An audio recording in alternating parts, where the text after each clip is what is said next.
Hello students, मैं विशाल गुप्ता आपका teacher. कैसे हो आप सब स्टूडेंट्स। इस वीडियो में मैं आपको क्लास 12 का जो सब्जेक्ट है इंडियन इकोनॉमिक डेवलपमेंट का, उसका chapter number 6 human capital formation in India करवाने जा रहा हूँ।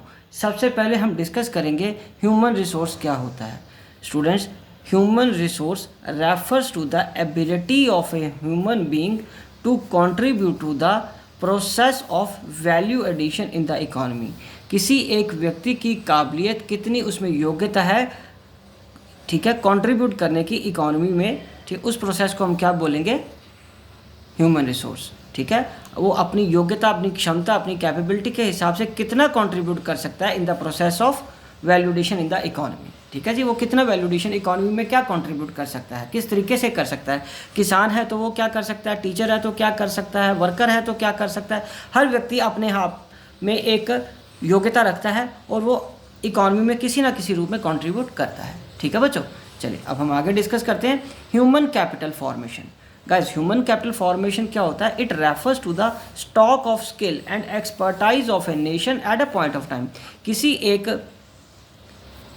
इकोनॉमी में जितना भी आपके पास योग्य या एक्सपर्टाइज पड़े हुए हैं, नेशन, किसी एक नेशन में एक पर्टिकुलर पॉइंट ऑफ टाइम पे कितने काबिल लोग, सिंपल एक वर्ड बोल दो, कितने काबिल लोग हैं हमारे पास एक पर्टिकुलर टाइम पीरियड में, उसको हम क्या बोलेंगे, ह्यूमन कैपिटल फॉर्मेशन। ठीक है, तो it is a sum total of skill and expertise of engineers, doctors, professors and the workers of all types who are engage in the process of value addition. और उसके बाद human development. Human development is an end of the skill and expertise as its achievements. और उसके बाद sources of human capital. Sources of human capital क्या कहता है? It refers to the ways of adding to the stock of human capital in the economy. Some of the important way of adding to the stock of capital are as under. पहला क्या है? Expenditure on education. किस तरीके से हम human capital को बढ़ा सकते हैं। ठीक है बच्चों, तो पहला तरीका है expenditure on education. Expenditure on education is the most effective way of raising of productive workforce in the country. Education enable an individual to make a good living. अपनी एक अच्छी ज़िंदगी जीने में उसकी मदद कर सकता है through out his life. His total earning during the life span would far exceed his initial expenditure on education. ठीक है, उसके बाद नंबर 2 है एक्सपेंडिचर ऑन हेल्थ। हाँ, हेल्थ भी एक इंपॉर्टेंट आस्पेक्ट है। Expenditure on health makes a man more efficient and therefore more productive. His contribution in the value addition process leads to rise. He add more to the GDP of the nation than a sick person. On the job training. On the job training helps the worker to sharpen their specialized skills. It enables them to rise the level of their efficiency and productivity. On the job training का मतलब काम करते करते काम को सिखाना। ठीक है, expenditure on such training programs therefore is yet another important determinant of the human capital formation. और उसके बाद है स्टडी प्रोग्राम फॉर एडल्ट्स। ठीक है, जो मोर देन 18 साल के हैं ऑफ एज। ठीक है जी, तो उनके लिए भी other than formal education government और एनजीओज ने क्या ऑर्गेनाइज किया हुआ है? Study programme for adults to make them efficient in their work areas. This enhances their productivity serving as a source of human capital formation के रूप में। ठीक है बच्चों, तो चलिए अब हम आगे बढ़ते हैं। Migration. So migration contributes to the human capital formation as it facilitates utilization of the inactive skills of the people और it facilitates fuller and better utilization of the skills. Gain of migration are greater than the cost of migration, implying that migration leads to the human capital formation through fuller and better utilization of skills. और उसके बाद और खर्चा किस में कर सकते हैं? Expenditure on information relating to the job markets और एजुकेशनल इंस्टीट्यूशंस ये ऑफर करते हैं specialise skill in an important determinant of skill formation. It enables people to actualize their productive potential. Accordingly, expenditure on information is another determinant of human capital formation. तो बच्चों यहाँ हमने ये सीखा कि किस तरीके से हम ह्यूमन कैपिटल को बढ़ा सकते हैं। पहले एजुकेशन पे खर्चा करके, उसके बाद दूसरा हमारा जो पॉइंट था वो था एजुकेशन, एजुकेशन के बाद एक्सपेंडिचर ऑन हेल्थ पे, ऑन द जॉब ट्रेनिंग पे, और उसके बाद स्टडी प्रोग्राम फॉर अडल्ट के लिए, फिर माइग्रेशन मतलब एक जगह से दूसरी जगह शिफ्ट हो जाना, ट्रांसफ़र हो जाना, मूव कर जाना जहाँ पे आपको काम मिल रहा है, और एक्सपेंडिचर और इन्फॉर्मेशन जिससे जानकारी प्राप्त हो सके आपको वेरियस अपॉर्चुनिटीज़ के बारे में। ठीक है जी, अब हम आगे बढ़ते हैं, human capital formation and economic growth के बारे में डिस्कस करेंगे, और significance of human capital formation. पहला पॉइंट है बच्चों, change in emotional and material environment of growth. Emotional environment become conducive to growth as people tend to acquire growth oriented attitude and aspirations।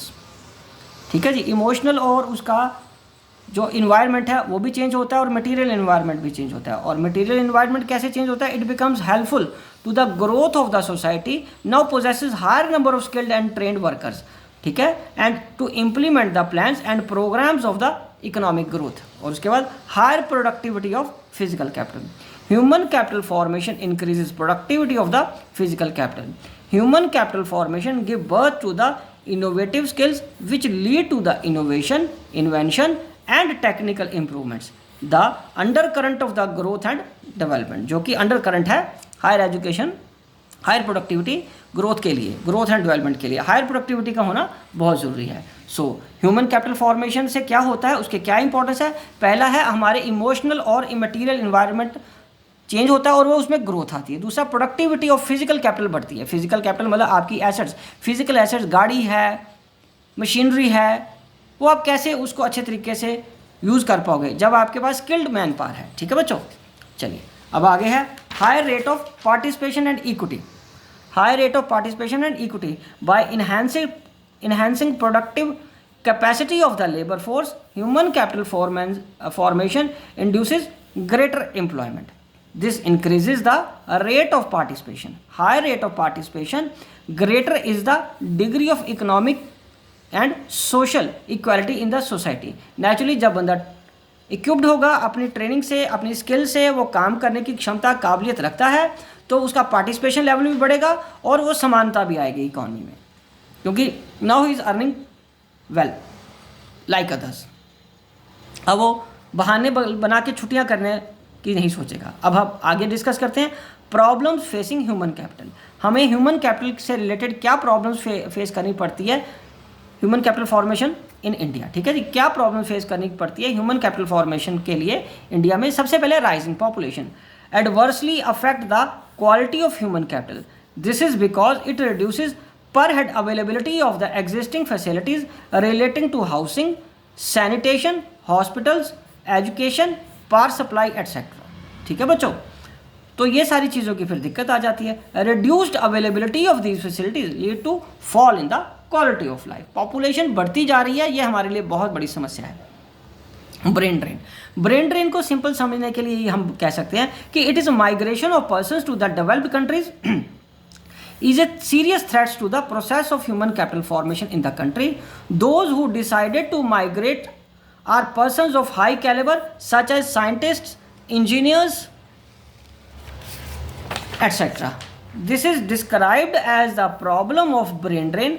This slows down the process of human capital formation in the domestic economy. उसके बाद तीसरा, deficient manpower planning. So not enough efforts have been made to maintain the demand supply balance of the ever rising labor force in the country. As a result, India is facing an explosive problem relating to graduate unemployed. It is a sad reflection of the wastage of human power and human skills. बच्चों, deficient man power planning हो रही है हमारे देश में। पढ़े लिखे बेरोजगार लोग होने के बावजूद भी बेरोजगारी बहुत ज़्यादा है, तो इसका मतलब हमारी मैन पावर प्लानिंग में कहीं ना कहीं कोई गड़बड़ है। उसके बाद बच्चों, inefficient on the job training in primary sector. Agriculture primary sector का मेन सोर्स ऑफ ऑक्यूपेशन है। Agriculture is particularly is the backbone of the Indian economy. Okay, unfortunately, it has not received due attention in the areas of professional skills. The traditional wisdom predominates the primary sector, and that on the job training programs are highly second if not listless. ठीक है जी, accordingly there is a serious deficiency of human capital formation in the primary sector of economy. ठीक है बच्चों, और उसके बाद next हम बात करेंगे, अब अगला पॉइंट है लो एकेडमिक स्टैंडर्ड। हमारी क्वालिटी या एजुकेशन का स्टैंडर्ड भी उतना ज़्यादा नहीं है, क्वालिटी ऑफ एजुकेशन या स्टैंडर्ड ऑफ एजुकेशन भी उतना ज़्यादा बढ़िया नहीं है बच्चों। इन are enthusiasm to spread higher education, we have been opening many universities। हमने इस इंथ्यूजियाज्म में कि बहुत ज़्यादा स्प्रेड करना है एजुकेशन में, बहुत सारी यूनिवर्सिटीज़ खोल ली हैं, unmindful of their academic standards, कि उनका स्टैंडर्ड क्या है। Consequently we have a large army of half bake graduate and post graduates whose deficient skills only lowers the level of efficiency and productivity.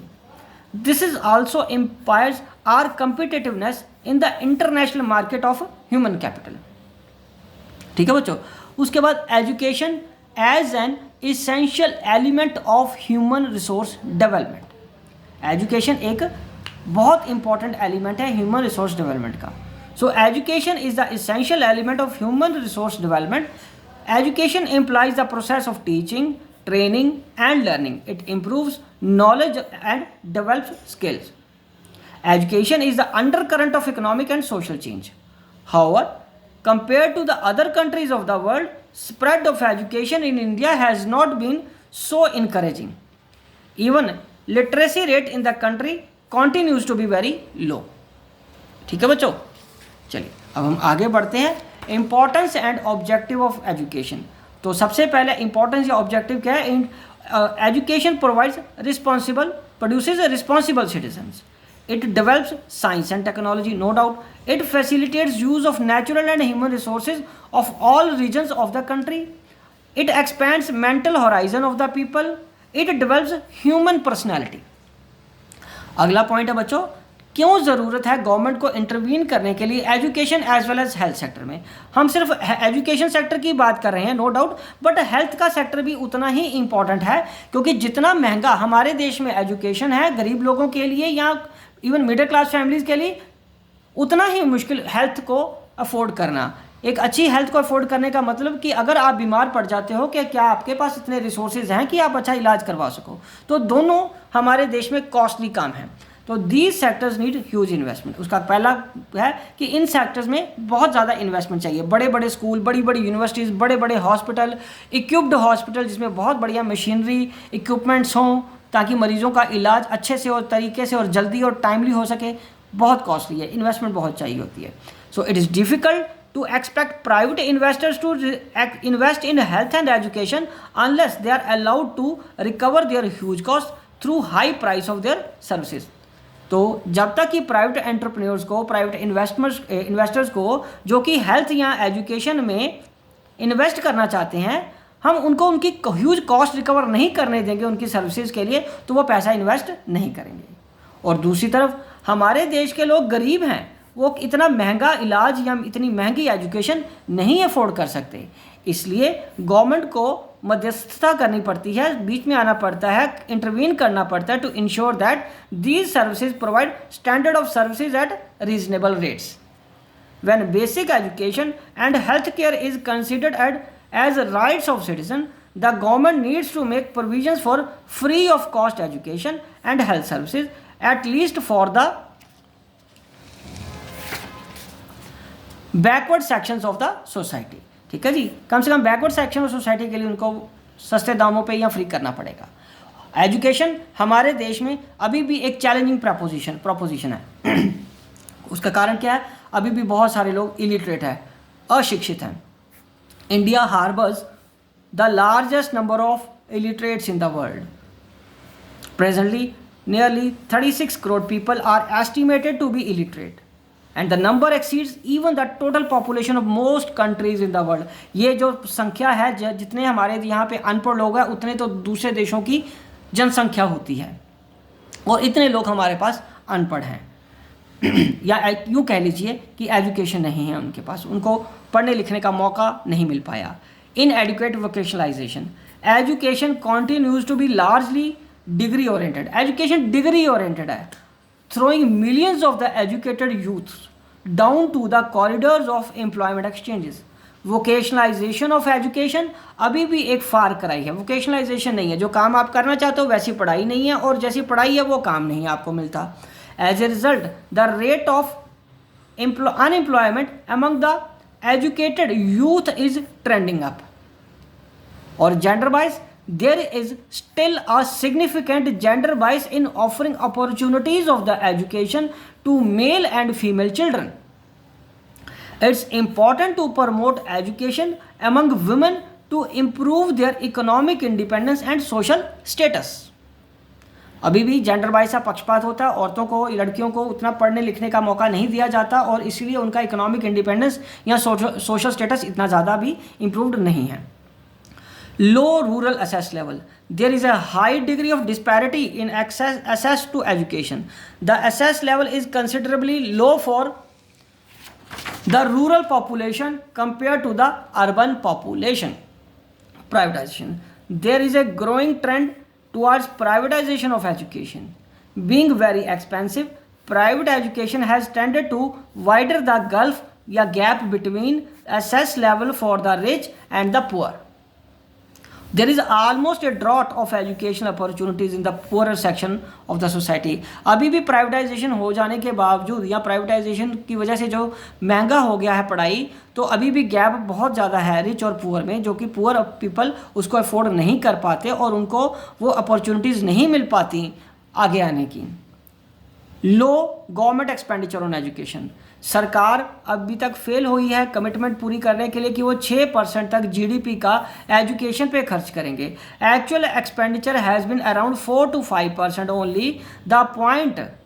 This points the gap between what is intended और desired and what is actually achieved. तो अभी भी gap है, हम क्या करना चाहते हैं, क्या कहाँ पहुँचना चाहते हैं और कहाँ पे भी स्टैंड करें। तो इसका मतलब अभी भी there is a lack between the expenditure expected और एक्चुअली स्पेंट।